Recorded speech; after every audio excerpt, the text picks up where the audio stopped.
Yeah, hello class. This is, or student, viewer. This is, I want to do an example of an analysis of an ad with this little film. And in Canvas, I'm in I'm in the modules section. So I've scrolled down to unit 1. There's a bunch of stuff in here. This and that, as you know, you've seen some of it. We've looked at some of it perhaps already, and then wanted to look at this ad, to look at emotional appeals and logical appeals in the same advertisement, which often happens. And this is a Depo Provera ad. And if you know what that is, it tells you down here, Depo Provera, contraceptive injection. And before I want to look at, I want to go back just real briefly. I opened in another tab. I've opened this other page. It's in the pages section of the Canvas if you want to look for it there. But there are also a number of links here and there to this document. And I've asked you to read through this and so on.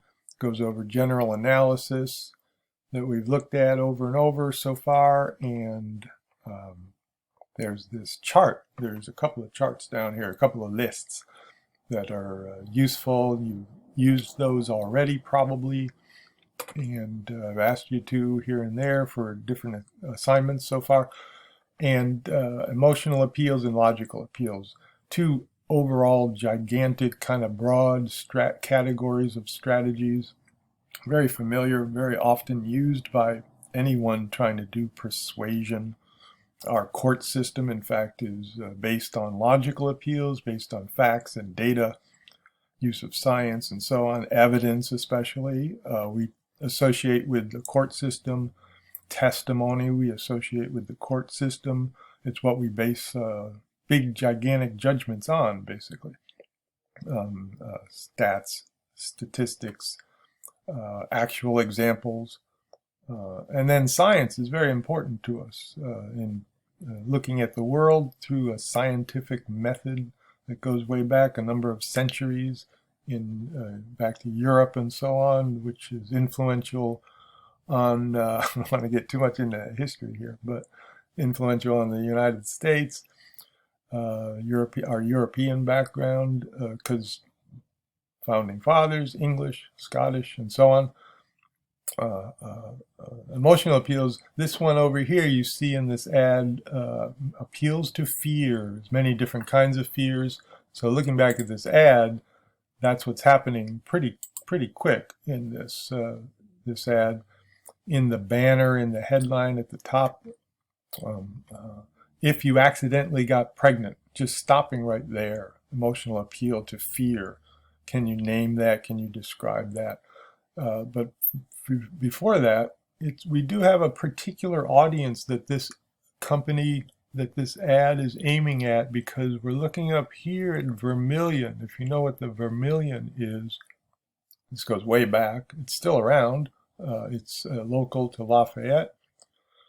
It is the student newspaper or website nowadays.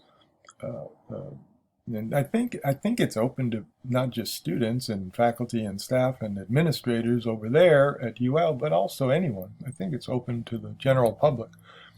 This ad appeared in the editorials section of the newspaper, but that it could have appeared pretty much anywhere. This is not an editorial. This is an ad that was in the editorials or opinions section of the newspaper, or the news website, college news website for ULL, the Vermilion, it's called. And it's well, I was going to say there's a particular audience, and yeah, that's mostly the audience is students, right? But reading the student college newspaper, but administrators, faculty, staff are reading this as well, are looking at this. But I think it's aimed at, of course, students. You see it right down here. Could you still make it to graduation? And so what is the fear in just this first part? If you accidentally got pregnant, it's fear of changing your life, maybe. Accidentally, nothing wrong with pregnancy, of course, but when you say accidentally, you're saying, well, I have a concern about that. A particular audience might be students in general. Maybe it's focused on a particular gender, of course, more than the other gender. So if you accidentally got pregnant, I think you can understand the concern or fear. Fear can mean just concern sometimes. It doesn't have to be, oh, fear, oh, my life is in danger. Oh, it's not always just that kind of fear. It's concerns that you weren't thinking about. Probably a student who looks at this website or opens the newspaper in the old days back here would not be thinking about this subject much, but then the ad brings up this subject, brings up the fear, the concern that some people might have about accidental pregnancy. And then another part of the fear that's even more focused on the student population is, could you still make it to graduation? So one of the problems, one of the situations that comes up, one of the issues with accidental pregnancy is it changes your life, right? It does. And could you still make it to graduation? You had a plan. You had, I was 2 years from now, I will graduate, that kind of thing. And I'm going to get a job and a career started and so on. But they're trying to scare you a little bit. It's a scare tactic to make you what? Buy the product, get the service, and so on. As usual, emotional appeals. So interrupting your life and in various ways. A little bit more specific down here with the graduation interruption plan. But right away they answer, almost always they bring up a fear, a concern.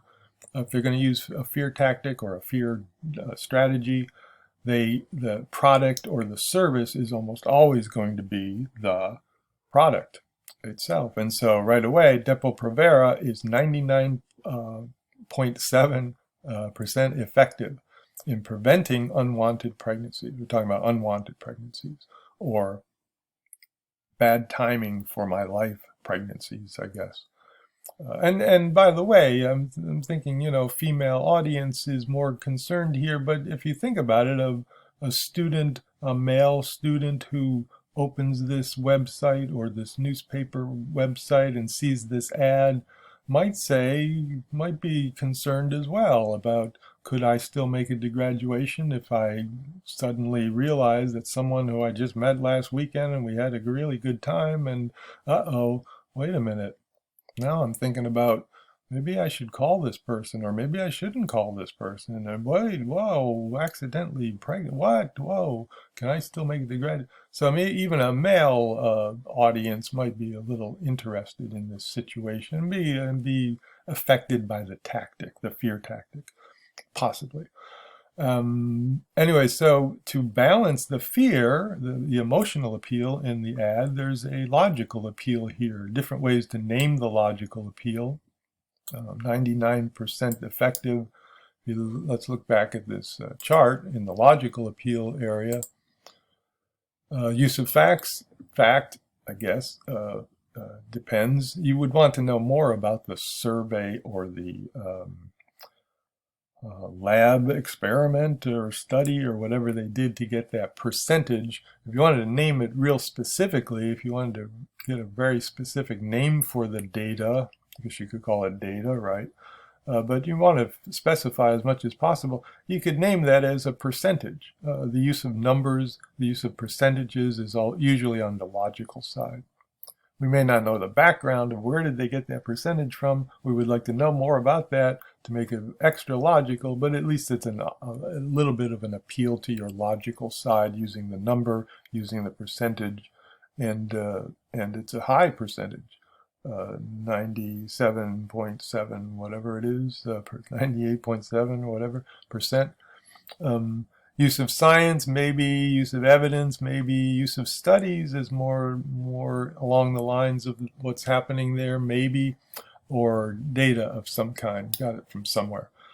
It's science-based, it sounds like. It's And so it's on the logical side for that example. Again, a use of percentage would be the most precise.